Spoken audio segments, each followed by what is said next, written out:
क्या आपने कभी सोचा है कि चंद्रमा घटता बढ़ता क्यों है? क्यों अमावस्या की रात पर लगभग लुप्त हो जाता है और फिर पूर्णिमा को पूर्ण तेज से जगमगा उठता है? इसके पीछे एक प्राचीन और अद्भुत कथा है। यह कथा है प्रजापति दक्ष की। उनकी 27 पुत्रियां थीं, जो 27 नक्षत्रों का प्रतीक मानी जाती हैं। इन सभी का विवाह तेजस्वी और सुंदर चंद्रदेव से हुआ। विवाह के बाद अपेक्षा थी कि चंद्र सभी पत्नियों के साथ समान प्रेम और सम्मान का व्यवहार करेंगे, परंतु चंद्रदेव विशेष रूप से रोहिणी के साथ अत्यधिक प्रेम में रहते थे। वे अधिकतर समय उसी के साथ बिताते, तो बाकी सभी पत्नियां दुखी होकर अपने पिता दक्ष के पास पहुंची।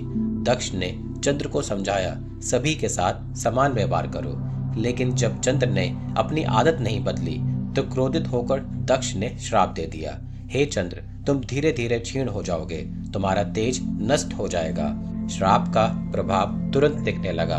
चंद्रमा दिन प्रतिदिन घटने लगे, उनका प्रकाश मंद पड़ने लगा। पृथ्वी पर अंधकार बढ़ गया। औषधियां, वनस्पतियां और ज्वार भाट सब प्रभावित होने लगे, क्योंकि चंद्र जीवन रस का प्रतीक माने जाते हैं। अपनी भूल का एहसास होने पर चंद्रदेव चिंतित हो उठे। उन्होंने समाधान के लिए कठोर तपस्या करने का निश्चय किया। वे प्रभास क्षेत्र गए और वहां बैठकर ओम नमः शिवाय का जाप करते हुए भगवान शिव की आराधना करने लगे। वर्षों की तपस्या के बाद अंततः शिव प्रकट हुए। उन्होंने कहा, हे सोमदेव, मैं तुम्हारी भक्ति से प्रसन्न हूँ, वर मांगो।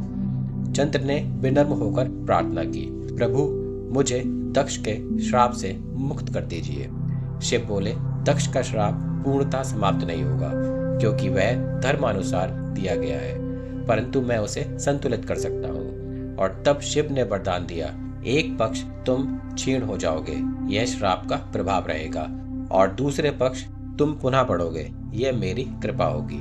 और इसी से शुक्ल पक्ष और कृष्ण पक्ष की परंपरा प्रारंभ हुई। इसके बाद शिव ने चंद्र को अपने मस्तक पर धारण कर लिया।